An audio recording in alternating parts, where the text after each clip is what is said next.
Hi, Matt. Hello there. How are you doing? I'm really great. Thank you so much. Apologies I couldn't be there in person. I really appreciate you doing this remotely.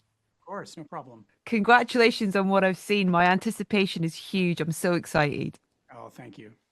Um, Music, and that is something even that within that kind of short burst that I had that was really obvious of it's got a very important place in this film and a very important character. And well, talk to me a little bit about your relationship with music and your storytelling, I guess. Yeah, it's incredibly important to this movie because of tone throughout, because of setting, because of era. And we were doing something that was set in the 60s, but was also a retro future 60s. Yeah. So I knew that the score would be a big part of it. I knew we'd have some needle drops that would also help to set us in that time period. But Michael Giacchino was our composer and has done a brilliant job. And he was my first and only person I spoke to about this. He was the person I knew would be the right person for it because he works with such a variety of tone. His work in Up or Inside Out, is it's so incredible. As Ratatouille, it's extraordinary range. But then on the other side of it, you have Star Trek and the Batman and these things of scope and scale. And so he's also a passionate fan of Fantastic Four, and I knew that we'd be in good hands. So it needed to set this optimistic tone. This is the 60s, this is the space race. It's a time of idealism and the idea that we can solve any problem. And that idea is carried by the music. So when Michael started writing, he sent me something before I even started shooting. He had composed the main theme and he Oh, sent it wow. to me. And he said, I'm going to send you this thing. I hope you love it. And I just want you to know my inspiration was The Right Stuff and the Disney Electrical Parade. And I was like, okay. Wow. And I listened to it and it was extraordinary. And of course I loved it. And it also helped me, even though it was a reflection of our conversations about the movie, it Mm. was a reflection of the script, but it suddenly showed me the movie in a way that I hadn't seen it before, which I think music can. And it gave me something I could hold on to that I would often play to remind myself, because you get tired and it's a big job and you're dealing with a lot of details and you sometimes forget, as you focus on the tree, you forget the forest, and the music would help. It helped to remind me that there would be a finished movie and it would have this feeling to it. The you know, having not but the music that I was able to hear within the footage that I saw, the rocket launch sequence, for example, I mean, it's so wonderful, and the voices and the build on it and the kind of the marriage that it has with the emotion that we're feeling as we're watching, this scene unfold is really wonderful. It's almost a bit like a narrator in a way of kind of, the emotions and the thoughts and the feelings that are not being said, but we feel them.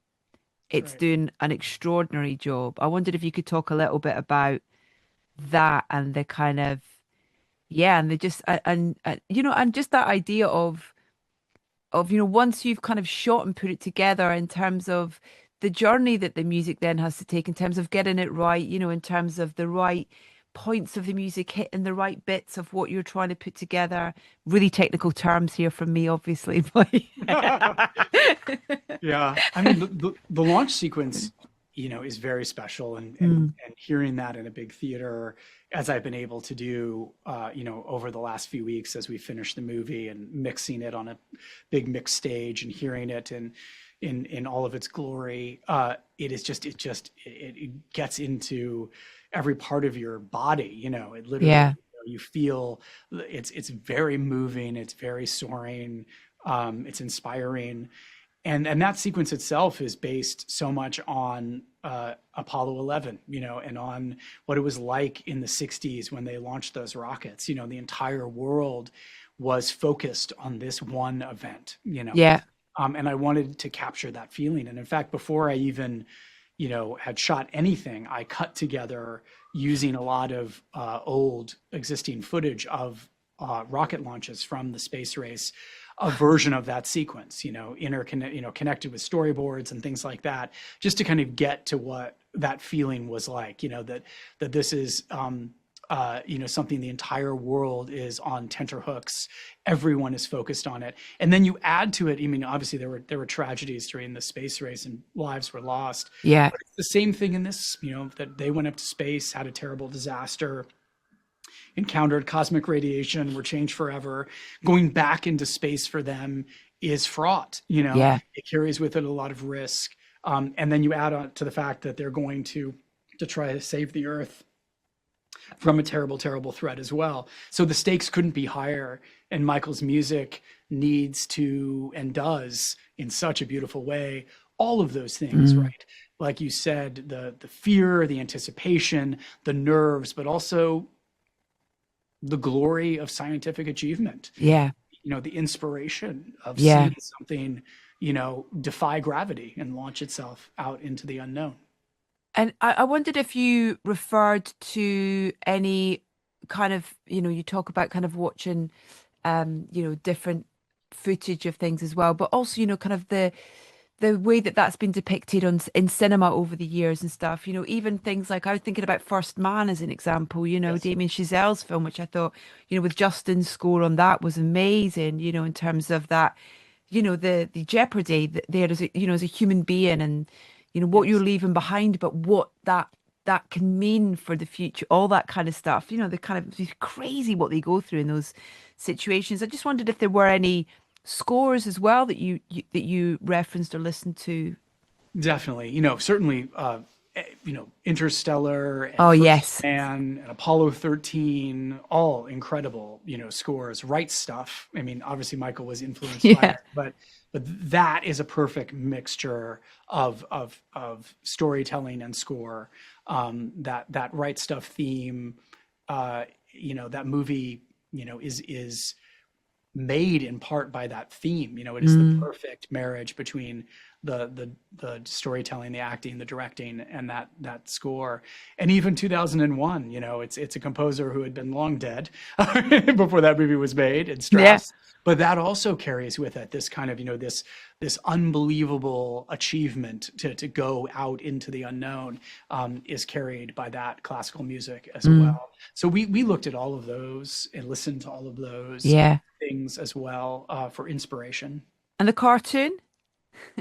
The cartoon, the Fantastic Yeah, Four yeah. cartoon. I Um, love that it's in there. I kind of love that yeah, because it was like, how sometimes you can, I don't know, you'll see something and it'll maybe be like a kind of an instant kind of time machine. Music does that obviously, but sometimes images can as well. And seeing the cartoon within the context of the film, I was like, I'd kind of almost forgot that I watched hours of that, as a kid sort of thing. And it was like, it was such a lovely reminder.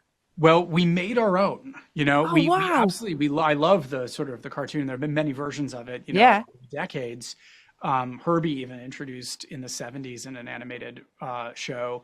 Um, but we made our own. We worked with a wonderful animation company Wow. called Titmouse, and they took our characters and our world and our elements, our Fantastic Car and all of that stuff, and we made our own cartoon. And Is that going to be released? Because surely uh-huh. that's Yeah, that's in the movie actually. Yeah. So yeah, that's amazing. yeah, What, yeah. what a little bonus for us as fans. It's Yes, yeah. great. Yeah, and Michael wrote the theme song for that as well. Oh Wrote man. and performed part of it. Yeah, it's his voice in there, saying a few lines. Yeah. Well, the voices in that piece, the rocket launcher as well, in terms of the power that the voice can have as, as an instrument. And I guess because of that, particularly that kind of human nature of it, in terms of the emotion that it can convey sort of thing as well. Is that something that we can hear throughout the film is the use of voice as an instrument? Choir is a big part of the score, Yeah. and used in very interesting ways. Language is a big part of the movie. Alien language is a big part of the movie, and there's choir singing alien language in the movie too. That's amazing. Talk to me then a little bit about the needle drops. What what was the journey towards what you would choose, and also I guess, having talked to a lot of wonderful creatives about using needle drops and the money that that can cost them. There are certain, you know, elements around that of getting clearance of things as well. But hey, this is Marvel. You've kind of got, I imagine you've got the world's jukebox at your fingers in terms of you can use whatever you want, but it's got to be right.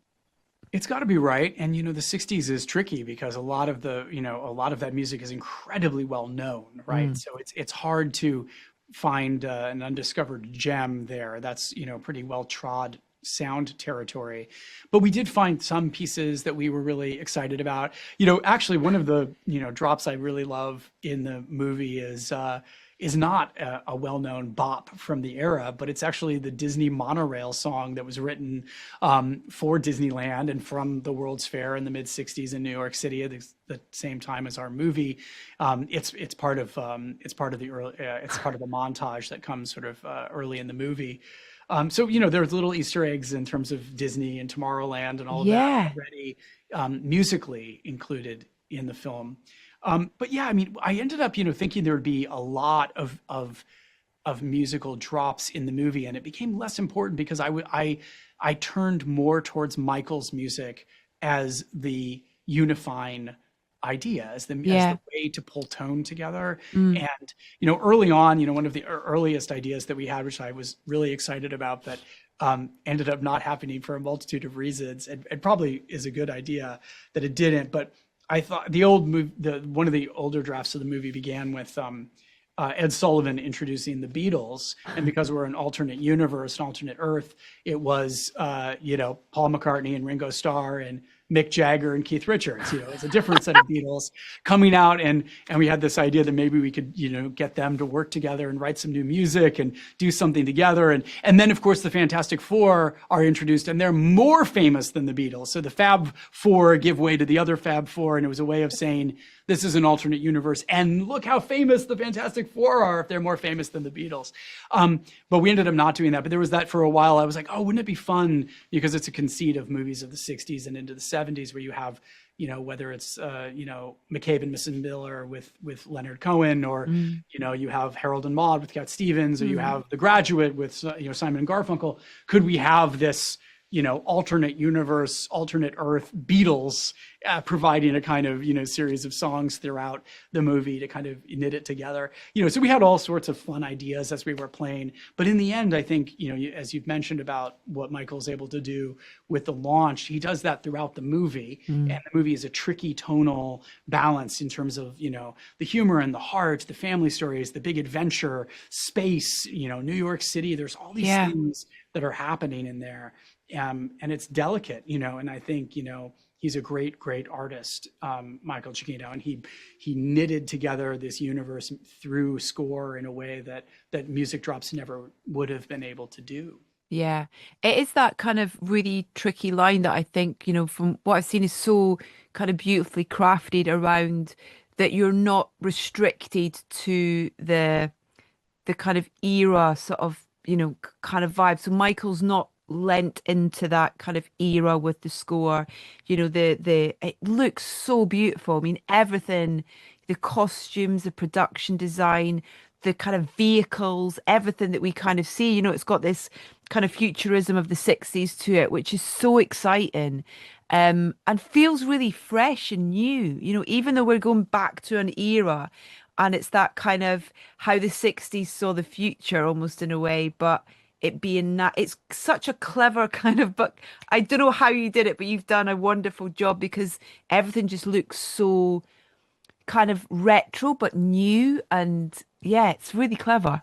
That's great to hear. I'm glad. Thank you. Yeah, that was the trick, to do something that was authentically 60s, but also at the same time retro future. So we wanted to find that balance between the two. And I wanted to be guided by a futurism that was inherent to the 60s, whether it was Stanley Kubrick or Sid Mead, the concept artist, or, even the cover of all of those, popular science magazines, and Yeah. people dreaming of what space travel would be like. I have this beautiful Taschen book about advertising through the decades, and they have one for each decade. And when you flip through the 60s book, it's almost I would say 50% space race.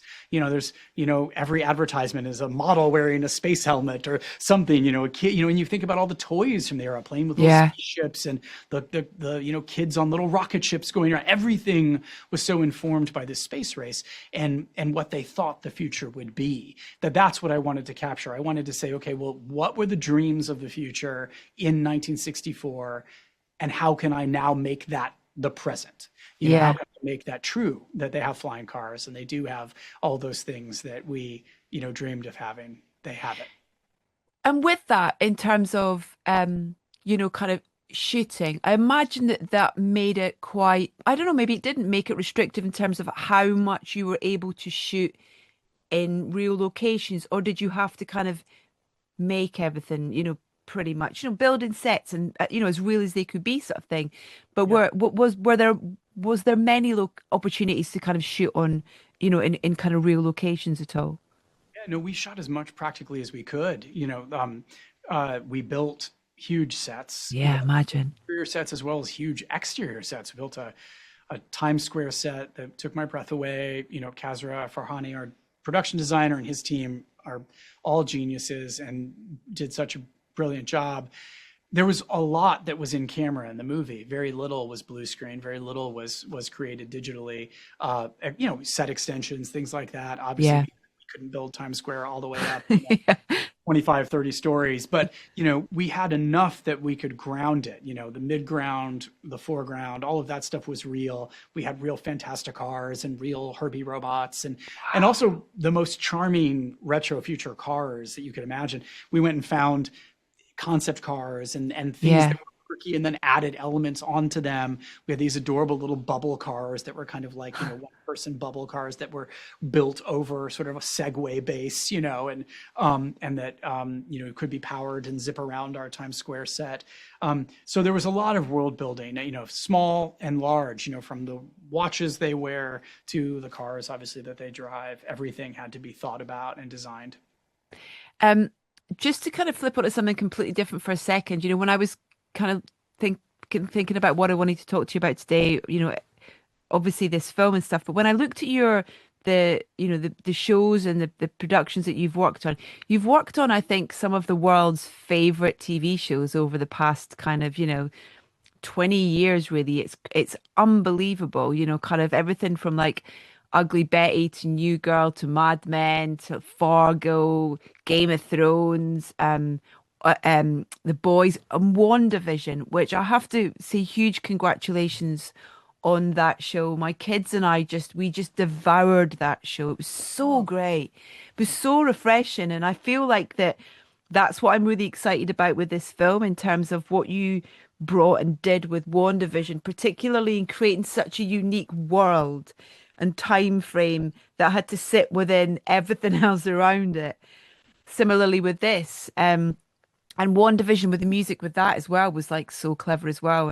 And working with Christoph Beck on that, I just wondered if you could take a minute just to reflect on working with him on that and having the luxury of episodically taking characters and a story and music through that.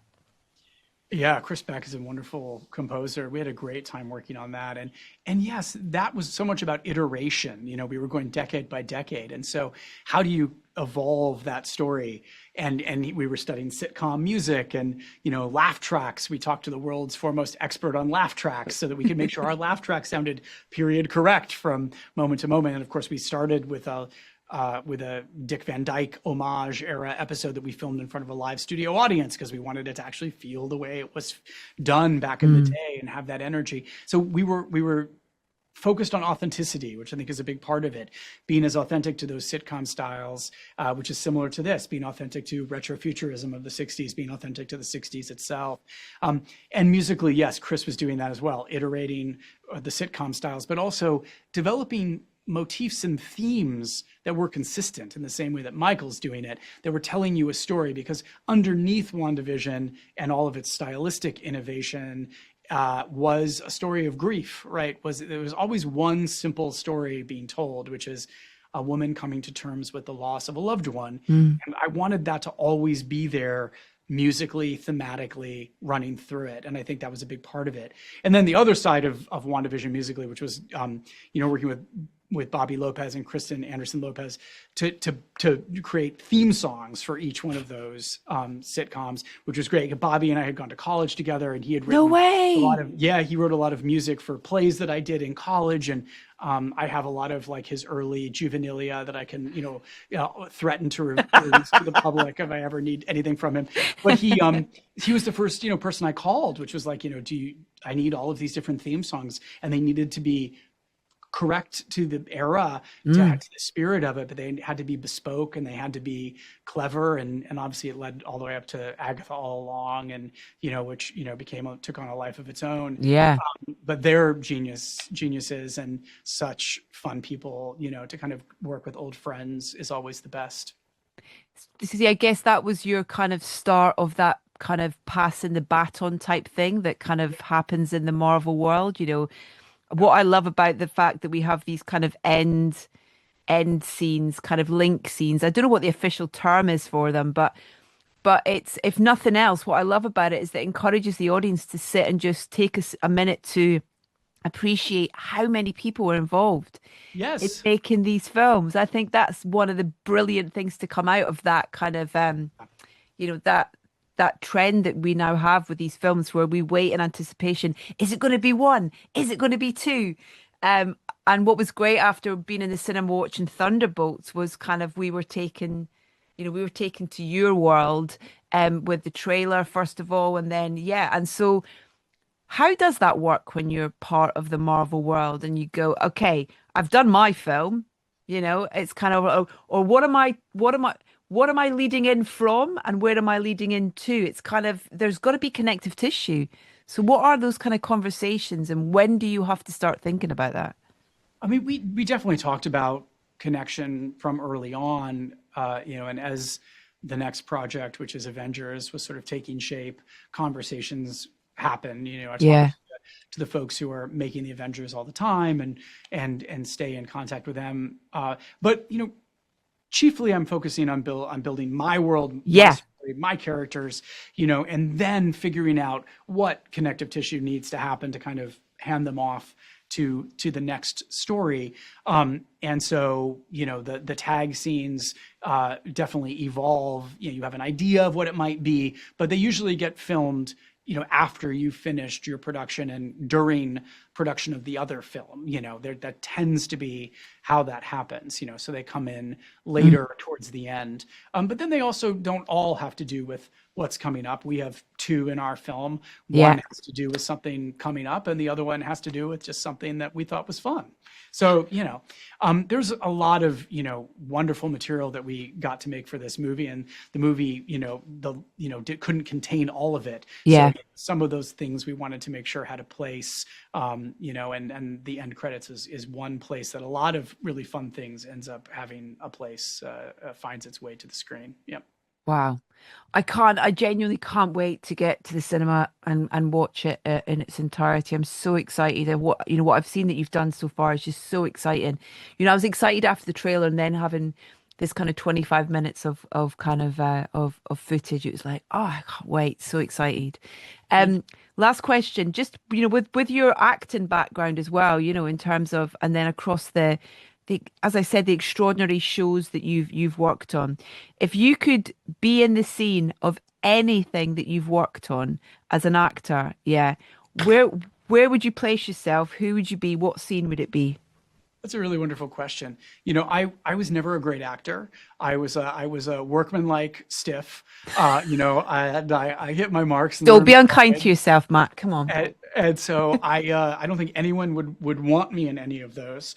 And I don't think as a director I'd want me in there either. But I loved being an actor for years, and I loved the understanding of that side of the camera and the process and what they go through to kind of do the magic that they do. And it gives me such an incredible appreciation for the magic that actors can create. But if I had to be in something that I've directed, That's hard. I did so many years of It's Always Sunny in Philadelphia, which I love, and those characters are wonderful and hilarious, but they're the worst people in the world. So I'm not sure I'd want to be in a scene with them. Same with I Succession. was about to say, yeah. Yeah, I mean, awful people, wonderful, brilliant, funny, but no, thank you. Um, you know, uh, pretty hard to say. I don't know. I don't have a good answer. Mad Men, just because they all look so good. Yeah. Why Or not? Brothers and Sisters, Yeah, which is a film family. that I loved, a show that I loved so much. Yes, yeah. Um, Brothers and yeah, hard to sisters. choose. What a great position to be in, Matt. If Sally Field could be my mom, that would be awesome. Who wouldn't want that? Yeah. There we go, done. Okay. Listen, huge congratulations. I'm excited for what's next, and I'm so excited to get to the cinema to watch the Fantastic Four First Steps.